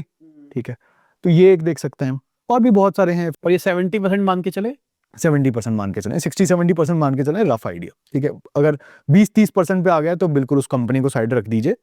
और कंपनी को, जब भी कोई कंपनी हटाते हैं, हमें ये नहीं मतलब होना चाहिए कि हो सकता है वो अच्छी कंपनी निकल आए। हमें इन्वेस्टिंग करते वक्त सर सिर्फ इस चीज से मतलब है कि जिन 10 कंपनी में मैंने डाला उन्होंने अच्छा रिटर्न दिया। अब और कोई कंपनी ने और ज्यादा दे दिया और मैंने मिस कर दी, मुझे उससे कोई मतलब नहीं है। दे दिया होगा किसी और को, दे दिया किसी और की किस्मत, बट जो मैंने पकड़ी वो अच्छी चली, अच्छा रिटर्न मिला, I am happy with it. तो SCR, sector, company analysis, rejection criteria. और क्या क्या हो सकता है रिजेक्शन? रिजेक्शन में आपको और मिल जाता है प्लेजिंग। प्लेजिंग होता है सर, ओला कर रहा है। हाँ तो इसमें क्या होता है सर कि आप फाउंडर हैं, आप 50% ओन करते हैं और आपने पैसा चाहिए आपको अपनी पर्सनल लाइफ में, जो भी और कोई दूसरा बिजनेस करना है आपको, तो आपने इस कंपनी के जो शेयर्स हैं मान लो प्लेज कर दिए। प्लेजिंग देखो वैसे कुछ उसका इमीडिएट इम्पैक्ट तो नहीं आता है, बट लोग समझते हैं प्लेजिंग, जैसे ही प्लेजिंग किया कंपनी खराब हो गई। उसका ना एक्चुअली ट्रिकल डाउन इफेक्ट बहुत खराब होता है, इसीलिए लोग उसको खराब कंसिडर करते हैं। मैं आपको समझाने की कोशिश करता हूँ सिंपल भाषा में। ठीक है, मान लीजिए आपके पास 50% कंपनी के शेयर थे जिसकी वैल्यू थी 1000 करोड़ और टोटल कंपनी की वैल्यू 2000 करोड़ थी, 1000 करोड़ आपके पास है। अब आप बैंक के पास गए, उसको बोला कि यार मुझे नया बिजनेस करना है, मुझे लोन दे दो। उन्होंने बोला आपके पास तो कुछ है नहीं। आपने बोला कि नहीं मेरे पास इन 1000 करोड़ के कंपनी के शेयर हैं। तो आपने बोला कि भाई रखो ये कोलेटरल, गिरवी रखा आपने, और उसने उसके बेसिस पे आपको दे दिया 800 करोड़ की लोन। पूरी कोलेटरल की वैल्यू कभी लोन नहीं मिलती, आपने 800 करोड़ लोन ले लिया। ठीक है, आप 800 करोड़ लेके चले गए। अब सिंपल इसकी भाषा में मैंने इसलिए एग्जांपल लिया क्योंकि गिरवी कोलेटरल रखना ये लोगों को इंडियन में समझ आ जाता है। गिरवी का मतलब है जब तक आप लोन नहीं चुका रहे हो, he can do anything with it, कर सकता है ना वो। ठीक है, बैंक कुछ भी कर सकता है, उसके पास है वो सब कुछ राइट, सारे राइट्स हैं, पावर ऑफ अटर्नी है उसके पास। अब सिंपल सी बात है, साल बीत गया, आप लोन कुछ कुछ करके चुका रहे हैं। जब आपने लोन लिया था तब तो कंपनी के आपके शेयर्स की वैल्यू थी 1000 करोड़। अब 1 साल बाद शेयर पिटता भी है, मान लीजिए वो गिर के 500 करोड़ आ गई है और आपका लोन देने वाला बचा है 700 करोड़, कोलेटरल की वैल्यू है 500 करोड़। बैंक घबराएगा कि अभी मुझे पैसे वापस क्यों करेगा, बिल्कुल, और आपके पास कोई इंसेंटिव नहीं है वापस करने का। 700 करोड़ आपके पास है, उसके पास 500 करोड़ की चीज है, जा जो कर ले, ऐसे ही होगा ना। शेयर्स इसीलिए ट्रिकी होते हैं प्लेज करने, ठीक है, बहुत लेवरेज उस पे लेना ट्रिकी होता है और इसीलिए प्लेजिंग गलत मानी जाती है, क्योंकि इस केस में होगा क्या कि एक तो 1000 से 500 पहुंचा, 500 करोड़ पहुंचा, में शेयर की वैल्यू आधी हो गई ओवर 1 ईयर। अब बैंक घबरा के आपके ही शेयर ओपन मार्केट में सेल करना शुरू कर देगा फॉर रिकवरी। आपका अगर घर पर होल्डिंग कम होनी शुरू हो जाएगी। प्रमोटर होल्डिंग छोड़िए सर, वैसे ही कम हो रहा है और अब मास लब सेलिंग होएगी तो क्या होगा? तो बिल्कुल ही कंपनी, इसका ट्रिकल डाउन इफेक्ट लोग समझते नहीं है, that is the trickle down effect. अब जरूरी नहीं होता कि हर कंपनी इसमें फंस जाएगी, बट ऐसी किसी कंपनी में जाएंगे ही क्यों जहां पे ये हो पाए, जहां पे एक पॉसिबिलिटी है। एक इसका एज केस जरूर मैं डिस्कस कर लेता हूं, लोगों को वो समझ नहीं आता है। जिस केस में मान लीजिए आपने प्लेजिंग की, आपने 800 करोड़ का लोन लिया और आपने 800 करोड़ का यूटिलाइजेशन ये किया कि आप 800 करोड़ लेके दोबारा मार्केट में घुसे और इसी कंपनी का आपने प्रमोटर होल्डिंग और इंक्रीज कर लिया, तो अच्छा है। तो ये अच्छा हो गया। आपने क्या किया? You showed confidence in the market, I am all in, right. आपका 1000 करोड़ था, आपने उसी के ऊपर लोन लेके और खरीद लिया। ये आजकल रिसेंट ओयो में सबसे बड़ा था ये। करेक्ट करेक्ट करेक्ट, बिल्कुल सही पकड़ा आपने। तो that shows even more confidence by the founder की, मतलब फाउंडर लेवरेज लेके भी आपको कॉन्फिडेंस और दिखा रहा है कि मेरे को तो भाई कंपनी का शेयर चाहिए और I would want to increase my promoter holding. बहुत पुरानी न्यूज़ है, बट 2010s में आई थिंक एशियन पेंट्स में भी हुआ था ये, और एशियन पेंट्स ने उसके बाद धमाकेदार रिटर्न्स दिए हैं। तो कुछ भी चीज़ को, कोई भी रेशियो को सिर्फ एकदम ब्लैक एंड व्हाइट में बिल्कुल ऐसा नहीं समझ सकते, उसका कभी कभी अंदर जाके आपको रीजन समझना पड़ता है कि प्लेजिंग आई तो क्यों प्लेजिंग आई भाई। और प्लेजिंग के अलावा अगर प्रमोटर होल्डिंग बढ़ रही है तो उसको पॉजिटिव साइन नहीं मान के चलते। हाँ, अगर प्लेजिंग इसीलिए हुई है कि प्रमोटर होल्डिंग बढ़ रही है, अगर प्लेजिंग नहीं भी हुई, प्रमोटर होल्डिंग बढ़ रही तो वेरी गुड है, वेरी गुड है सर। दैट जस्ट शोज कि promoter is going all in, more skin in the game. Yes, बिल्कुल, बहुत अच्छा है। तो rejection criteria, related party transactions भी होते हैं बहुत सारे। जैसे कंपनी सिलेक्शन में आपको 50 मेट्रिक मिलेंगे, वैसे ही रिजेक्शन क्राइटेरिया में आपको 50 मेट्रिक्स मिलेंगे। रिलेटेड पार्टी ट्रांजेक्शन भी करते हैं क्योंकि इंपॉर्टेंट है। Related party transaction sir simple है, बहुत सारे कंपनीज क्या करती हैं, ज़्यादातर कंपनीज इंडिया में 80% फैमिली रन बिजनेसेस हैं। बनिया अंकल ने शुरू किया, फिर बनिया बेटे के पास गया, फिर उसके बनिया बेटे के पास गया, और बहुत बड़ी फैमिली फैली हुई है और बहुत अच्छे से रन करते हैं, बहुत अच्छे से एग्जीक्यूट करते हैं। All respect to them. होता क्या है कि कुछ कंपनीज में they start to favour their own family और फ्रेंड्स ओवर द कंपनी। अब इसको हम बोलेंगे रिलेटेड पार्टी ट्रांजैक्शन। समझाने की कोशिश करता हूँ। मान लीजिए आप मेरे कज़न हैं, ठीक है, मैं एक कंपनी चलाता हूँ जिसमें मेरी डेवलपर कंपनी है, इंफ्रा कंपनी है, मैं सोसाइटीज़ बनाता हूँ या फ्लैट्स बनाता हूँ, ठीक है, रियल एस्टेट कंपनी है। मैं आपसे, आप मेरे कज़न हैं, आपकी सीमेंट कंपनी है, मैं सीमेंट आपसे लेता हूँ, ठीक है। अब क्योंकि मेरी लिस्टेड कंपनी है, ठीक है, मुझे तो इतना ज़्यादा इमीडिएट फ़ायदा कुछ होता नहीं दिखता है। यहाँ पे मेरी सैलरी आती है, ठीक है, मेरा प्रमोटर हूँ, मेरी सैलरी है और मेरे प्रमोटर शेयर होल्डिंग अच्छी खासी है। बट इमीडिएट में मैं आपको फ़ायदा कर सकता हूँ या आपके फ़ायदे के थ्रू अपना फ़ायदा भी ले सकता हूँ। कैसे? मार्केट में रेट सीमेंट का 100 रुपये है, मैं आपको 200 रुपये दूँ। Who will audit? किसको ऑडिट करके पता चलेगा? किसी को नहीं पता चलेगा। बट क्योंकि सेबी ने एक क्लॉज डाला हुआ है कि जो भी रिलेटेड पार्टी हो वो आपको डिस्क्लोज करना पड़ेगा। आप मेरे कज़न हैं, मुझे डिस्क्लोज करना पड़ेगा कि आपकी कंपनी से सीमेंट लिया गया है और इतना बड़ा ट्रांजैक्शन हुआ है। तो वो कभी कभी आपको एक शार्प नज़र से देखना पड़ेगा कि ये रिलेटेड पार्टी ट्रांजैक्शन क्या एक्चुअली फ़ायदा दे रहा है, किसी कुछ गलत चीज़ें हो रही हैं। और ये पता कैसे लगेगा? सर एनुअल रिपोर्ट में लिखा आएगा, उसमें इतना डिटेल में आएगा कि सीमेंट इतने किलो लिया नहीं, था? तो ट्रांजैक्शन की वैल्यू आएगी सर।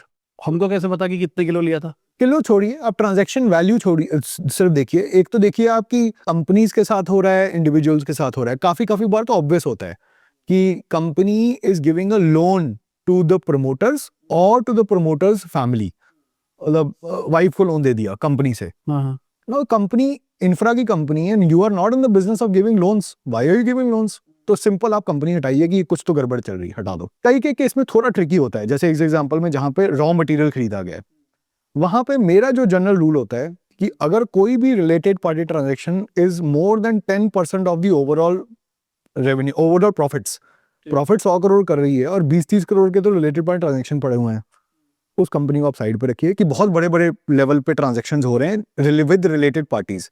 मैं उसको थोड़ा अवॉइड ही करके चलता और हूं। Related parties can be subsidiaries also. Subsidiaries को डिस्क्लोज करते हैं।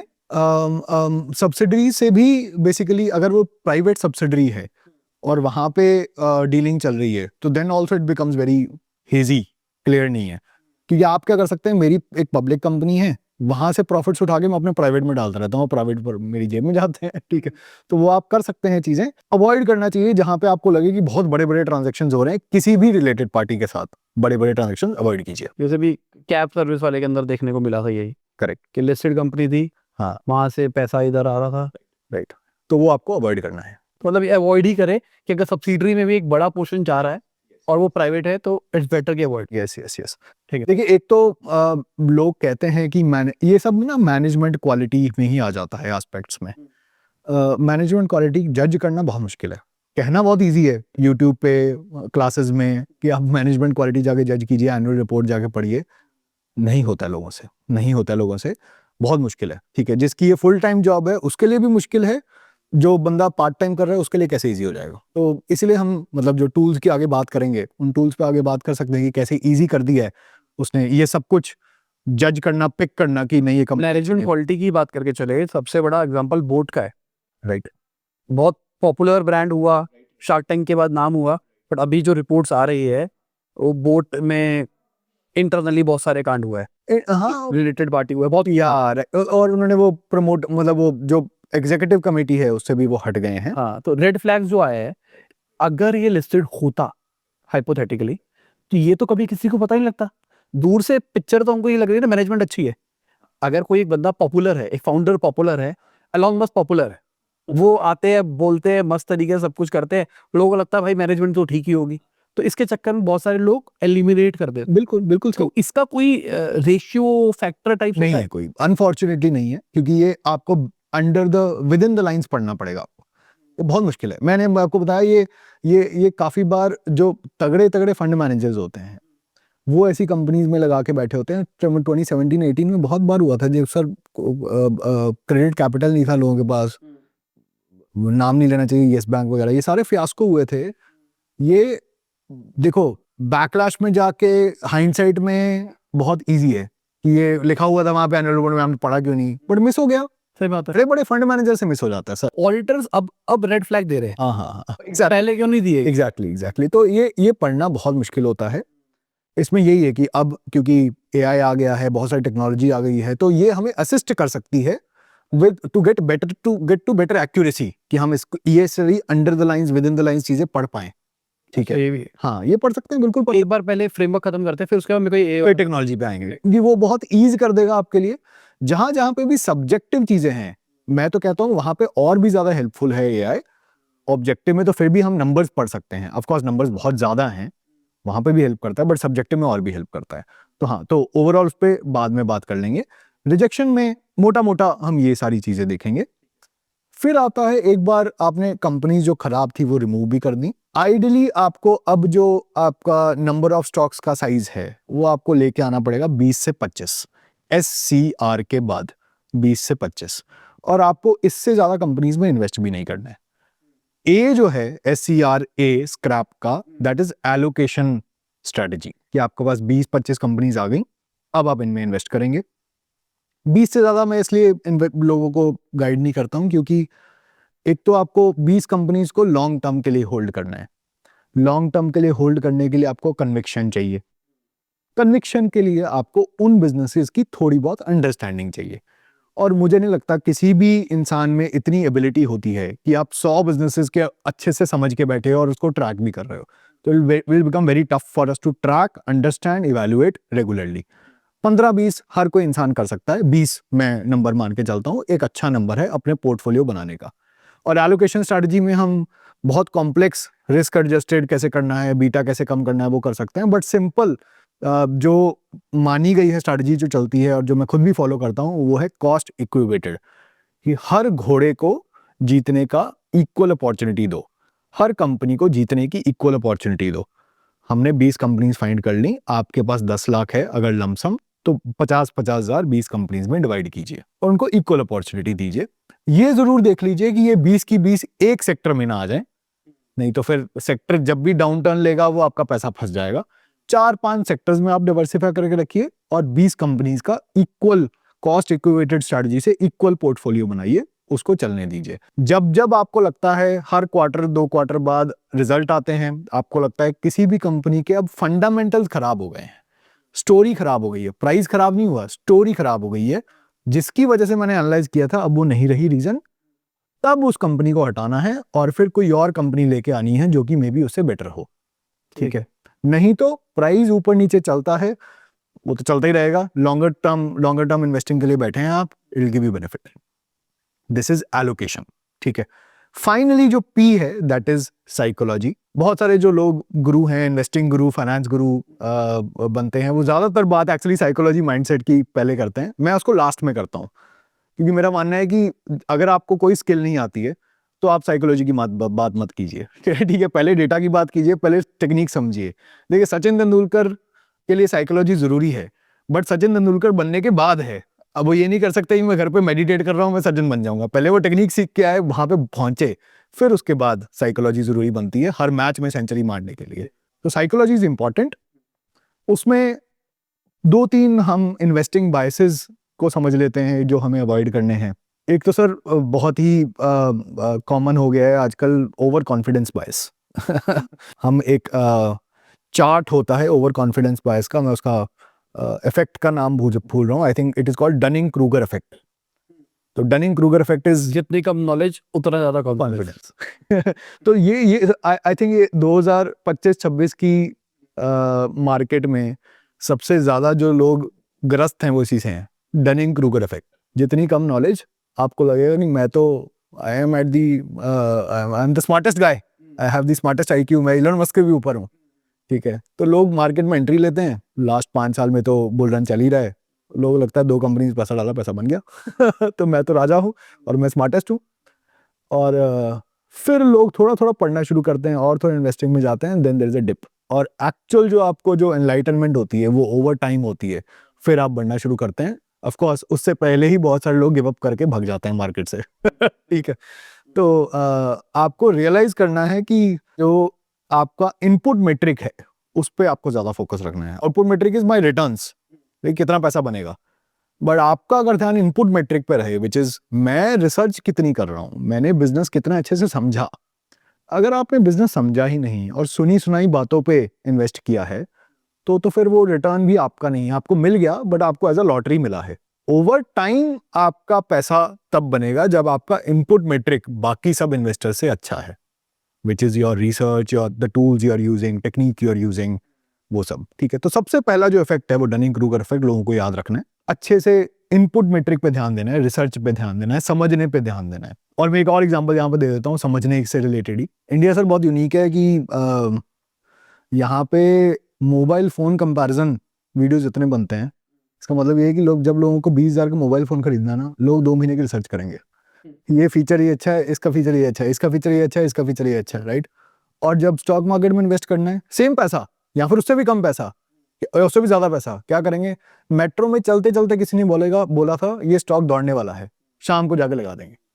ऐसे ही होता है, राइट। सो तो आप अपने लाइफ में जहां पे आपको जो वेल्थ क्रिएशन इंजन है, वहां पे आपने कुछ समझा ही नहीं, कुछ रिसर्च ही नहीं की, आप सुनी सुनाई बातों पे डिपेंडेंट हैं। तो आपको सबसे पहले तो अपना इनपुट मेट्रिक सही करना है, डनिंग क्रूगर इफेक्ट को ध्यान में रखना है।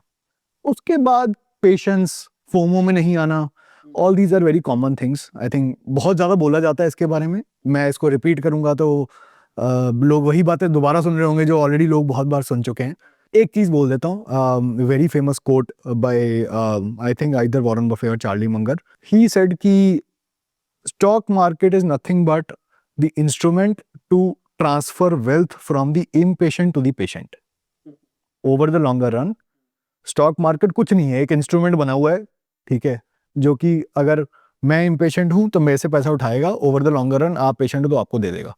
तो आपको डिसाइड करना है भाई कि आपको पेशेंट बनना है, इम्पेशेंट बनना है। प्रॉब्लम ये भी है कि हमारे सामने अब एक्सेस इतना आ गया है, स्क्रीन्स हैं, एप्स है, तो हम रोज दिखता है, रोज मार्केट दिखती है ऊपर नीचे जाती हुई, तो हमारा जो गेट इनटू एक्शन मोड वाला जो एनिमल इंस्टिंक्ट होता है कि चलो कुछ करते हैं, उसको हमें कंट्रोल रखना है। देखिए मार्केट में 99% of the time you will be doing nothing, but that doing nothing is very difficult to do. It is very difficult, right? आपको कुछ नहीं करना है, right? मेरी स्ट्रेटेजी क्या है, ऐप से करता हूँ इन्वेस्ट, तो फंड डाला, ऐप इंस्टॉल, अब वही होना चाहिए, वही होना चाहिए, क्योंकि फिर क्या होता है, घबराहट होती है, घबराहट होती है। और चाहे कम कैपिटल हो चाहे बड़ा कैपिटल। अब तो कैपिटल बहुत बड़ा हो गया, बट वो अगर मार्केट एक मतलब आपका पोर्टफोलियो कल मान लो 30% ऊपर था, राइट, आज वो 29 हो गया ना, तो आपको ऊपर दिखाई देता है टुडेज वाला, हाँ वो रेड में दिखेगा। वो जो रेड में वो कैपिटल दिखाई देती है, वो लगता है ओ भाई ये क्या हो गया। तो इट्स बेटर कि ऐप इंस्टॉल, ये मेरी स्ट्रेटजी है। बिल्कुल होनी भी जब चाहिए। इन्वेस्ट करता होता है तो फिर मैं ऐप फिर से लॉग इन करता हूँ, फिर करता हूँ, फिर अनइंस्टॉल करता हूँ। होनी भी, देखिए liquidity is both pro and a con, क्योंकि मार्केट में लिक्विडिटी है कि भाई आज बेच सकते हो आप, वो बहुत गलत चीज है। बूफे भाई साहब बोलते हैं कि मार्केट अगर 10 साल तक बंद हो जाए, अब ये बिजनेसेस में इन्वेस्ट करो कि जो आप मार्केट 10 साल बंद रहे तो आप निश्चिंत 10 साल सो सको, कि 10 साल बाद खुलेगी मार्केट तब देखेंगे क्या रेट चल रहा है, बस ये सोच के इन्वेस्ट करना है। अगेन मैं ये कह रहा हूँ कि ये कहना इजी लगता है बोलना बहुत इजी लगता है, करना बहुत मुश्किल है। क्योंकि आए दिन मार्केट में आप न्यूज़ से बम्बार्डमेंट हो रहे हो, कंटेंट से बम्बार्डमेंट हो रहे हो, जो एप्स हैं, जो ब्रोकर्स हैं, वो भी आपको नोटिफिकेशन भेज रहे हैं। तो आपको ट्राई करना है कि उस तरफ जाएं जहाँ पे बहुत ज़्यादा पेशेंस आप बरतें। मैं अपने लिए यही यूज़ करता हूँ कि मैं इनपुट मेट्रिक पे ज़्यादा ध्यान रखता हूँ। अगर मेरा कुछ उत्सुकता भी होती है कि स्टॉक मार्केट में कुछ करना है, तो मैं वही टाइम, वही उत्सुकता यूज़ करता हूँ रिसर्च करने के लिए, समझने के लिए बिजनेसेस, रादर देन कि मैं प्राइस ट्रैकिंग करूँ। That is least important, price tracking. यहाँ पे एक सवाल हो रहा है, कितना कैपिटल डाले? Very good. बहुत सारे लोग देख रहे हैं, यस।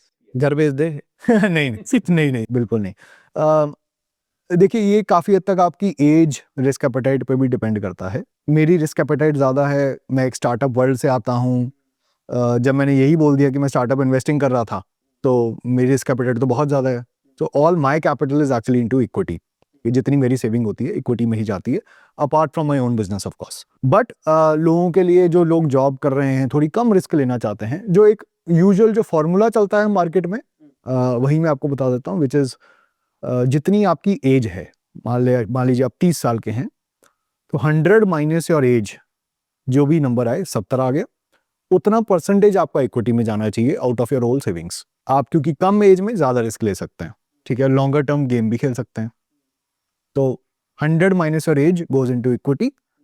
बाकी सब आप डिवर्सिफाई कीजिए, डेट, गोल्ड, उसमें से कुछ लिक्विड रखिए, और इन सब से पहले एक इमरजेंसी फंड बनाने की कोशिश कीजिए कि भाई कोई भी आपदा आए, हेल्थ प्रॉब्लम आए, कुछ भी प्रॉब्लम आए, तो आपके पास इतना कैपिटल हो कि आप 5-6 महीने अच्छे से सर्वाइव कर पाए। तो यहाँ पे एक प्रॉब्लम है, मतलब ये मेरी थ्योरी है, मैंने एक बुक पढ़ी थी, याद भी नहीं अब कौन सी में सीखा था ये मैंने।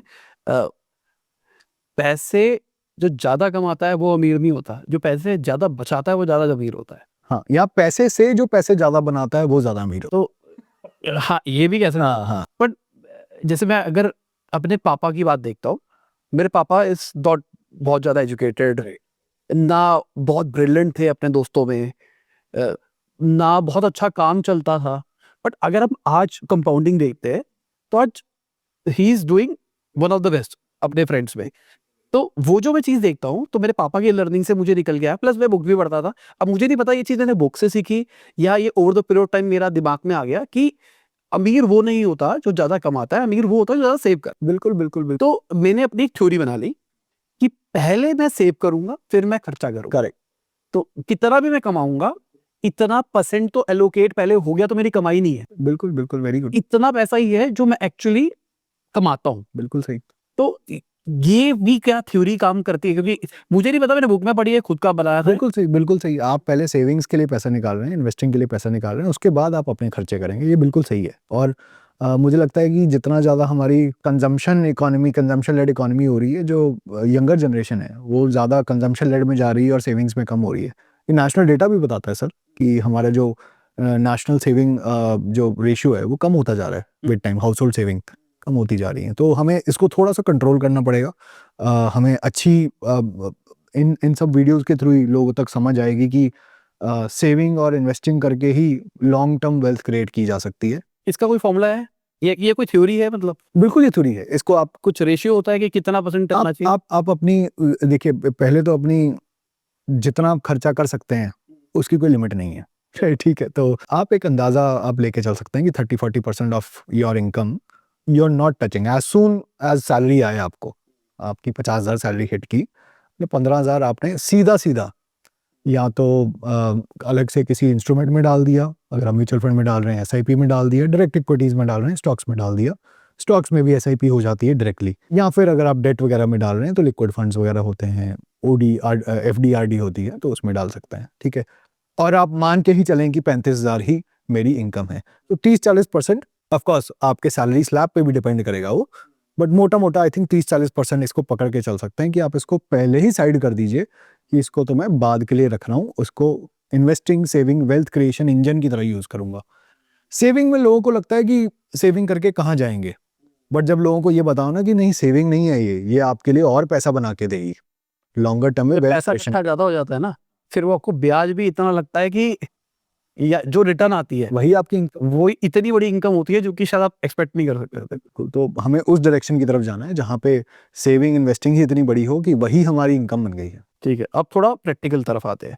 अभी तो जो हमने बात करी वो थ्योरी है, यस, और अगर इसको मैं सोचूं तो it's very difficult, it's very tough. मतलब इतने सारे स्टॉक्स ढूंढने पड़ेंगे, फिर फिल्टर्स लगाओ, फिर ये करो, फिर मैं उसको हर हफ्ते वेरीफाई करूं, हर क्वार्टर वेरीफाई करूं कि भाई ये सही जा रहा है नहीं जा रहा, फिर मैं निकालूं फिर डालूं, ये तो बहुत टेंशन वाली बात। Correct correct. Theory point of view से सही है, इसका कोई प्रैक्टिकल तरीका भी है? हाँ, तो ये अभी जैसे आप यही बोल रहे थे। राइट राइट, तो इसके देखिए ये मुश्किल हम भी जब कम्युनिटी में बात करते थे, लोगों को समझाता भी था, 5-6 महीने के कोर्स भी लेते थे, सारा कुछ समझाने के बाद भी लोगों को दिक्कत आती थी, और ये मुझे भी बहुत ज़्यादा कंफ्यूजन रहती थी कि इसको कैसे सॉल्व किया जाए, राइट। क्योंकि डेटा तो सारा अवेलेबल है, बहुत सारे स्क्रीनर टूल्स हैं, बहुत सारी वेबसाइट्स है जहाँ पे आपको एनुअल रिपोर्ट मिल जाती है।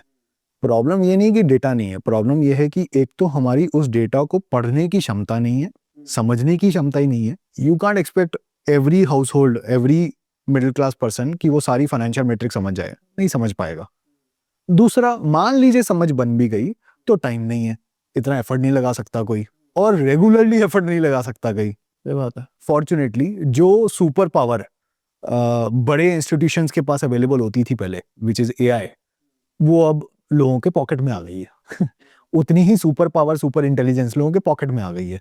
और हमने 1-1.5 साल पहले एज एन एक्सपेरिमेंट जिस प्रोजेक्ट को स्टार्ट किया, उसके बारे में मैं शेयर कर दूंगा आपको।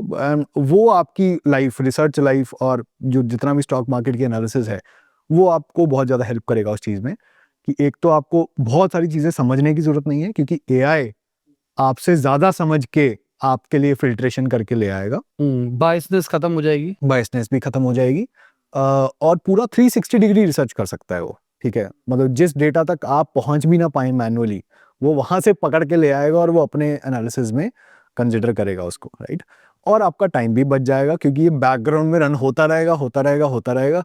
आपको इसके पास आने की जरूरत नहीं है, ये आपके पास आएगा कि ये लो अच्छी कंपनी। और साहिल, ये अभी आज से नहीं बना है, ये दिस इज मतलब दुनिया की जो सबसे बड़ी फंड हाउस है उसको हम बोलते हैं ब्लैक रॉक। इंडिया में भी उन्होंने एंट्री ली अभी रिलायंस के साथ। उनका एक एआई सॉफ्टवेयर है, उसको बोलते हैं अलादीन। वो 2001-2 से चल रहा है। ऑफ कोर्स वो जनरल एआई नहीं है, वो स्पेसिफिक एआई था। उसको ट्रेन किया गया था सिर्फ और सिर्फ स्टॉक मार्केट के डेटा को देखो, कंपनीज के फंडामेंटल्स को देखो, न्यूज़ को देखो, टेक्निकल्स को देखो, सब कुछ देखो, और उसके हिसाब से ब्लैक रॉक को ही बताओ कि भाई कौन सी कंपनी खरीदनी चाहिए। तो वो तो 22-23 साल से चल रहा है, और ब्लैक रॉक जो दुनिया का सबसे बड़ा फंड हाउस बना है, उसका एक प्राइमरी रीजन ये भी है, ठीक है, अलादीन। वो सुपर पावर अब आपके हाथ में आ गई है। हमने जो भी एक प्लेटफॉर्म बनाया है, और हमने अपनी आपने एक तरह से इंडिया का अलादीन बना दिया। इंडिया का अलादीन बनाया है। ऑफ कोर्स बहुत बड़ी बात हो जाएगी, बट हाँ, ट्राई तो वही है, और उसको इम्प्रूव कर रहे हैं, और जो रिजल्ट हमें देखने को मिलते हैं वो बहुत अमेजिंग आए हैं, हमारी कम्युनिटी को भी अमेजिंग मिल रहे हैं। इसका मैं एक आपको कंटेक्स्ट बता देता हूँ कि आपके लिए करेगा क्या, तो ये प्लेटफॉर्म क्या करेगा आपके लिए। मैं आपको शुरू में बता रहा था कि 2-3 अलग डायमेंशंस होती हैं, एक वैल्यू इन्वेस्टिंग की, ग्रोथ इन्वेस्टिंग की। तो लोगों को ये इतना समझ आता है कि हाँ ठीक है, वैल्यू इन्वेस्टिंग एक फ्रेमवर्क है, ग्रोथ इन्वेस्टिंग एक फ्रेमवर्क है, या फिर ये समझ आता है कि वॉरेन बफे जब देखते थे तो 50 मैट्रिक्स देखते थे, उसके हिसाब से एक अच्छी कंपनी पकड़ते थे और उनको फायदा होता था। तो हमने रिटेलर्स का काम इजी करने के लिए इसी अप्रोच को पकड़ा कि क्यों ना हम अपने एआई को पहले तो ट्रेन करें to think like Warren Buffett.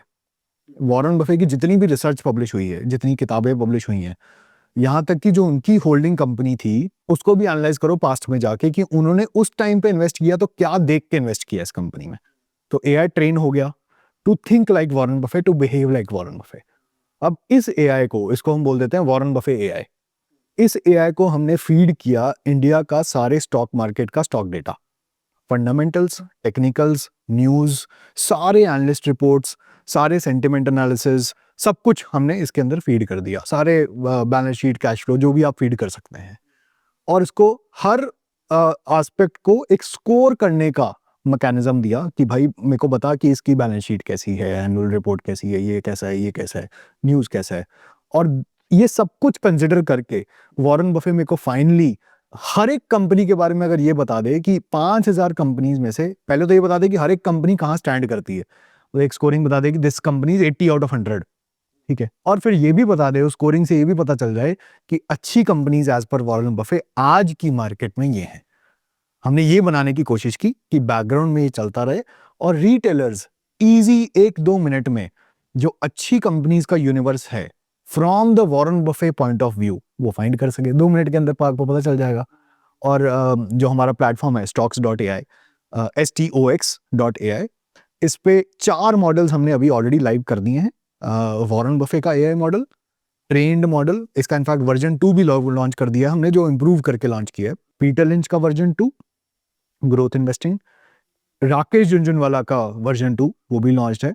और एक चौथा मॉडल है 100 बैगर्स करके, उनका वर्जन 1 लॉन्च्ड है। दैट इज क्रिस्टोफर मेयर, एक यूएस के रिसर्चर थे, उनकी एक बुक थी 100 बैगर्स, उनके फ्रेमवर्क के बेसिस पे इंडियन मार्केट के हिसाब से एक लॉन्च किया है। तो ये चारों के बेसिस पे ऑलरेडी हमारी कम्युनिटी और कुछ यूजर्स यूज कर रहे हैं and they are creating wonderful portfolios. तो बेसिकली करेगा क्या कि वॉरेन बफेट के बिहाफ पे कौन से स्टॉक्स मुझे लेने चाहिए वो पिक करके डिफॉल्ट दे देगा। हाँ, तो एक तो हमने बनाया फंक्शनैलिटी की सिर्फ अगेन मतलब इसमें आपको डायरेक्ट रिकमेंडेशंस नहीं मिल जाएंगी। आप इसको ऐसे कंसिडर कीजिए कि आपके पास एक ये सुपर पावर आ गई है कि वॉरेन बफे आपके साथ डायरेक्ट चैट में है और आप उनसे उनके दिमाग को एक्सेस कर सकते हैं एट एवरी टाइम, राइट। तो एक तो आप उनसे बात कर पाएंगे कभी भी। आप उनको बोलिए, स्क्रीन करवा सकते हैं, बेसिकली स्क्रीन करवा सकते हैं कि आपके हिसाब से हाई आरओसी कंपनीज आप मुझे ढूंढ के ला दीजिए। तो वो अपना फ्रेमवर्क लगाएंगे, अपना दिमाग लगाएंगे और high ROC companies top 10 top 20 पकड़ के ले आएंगे।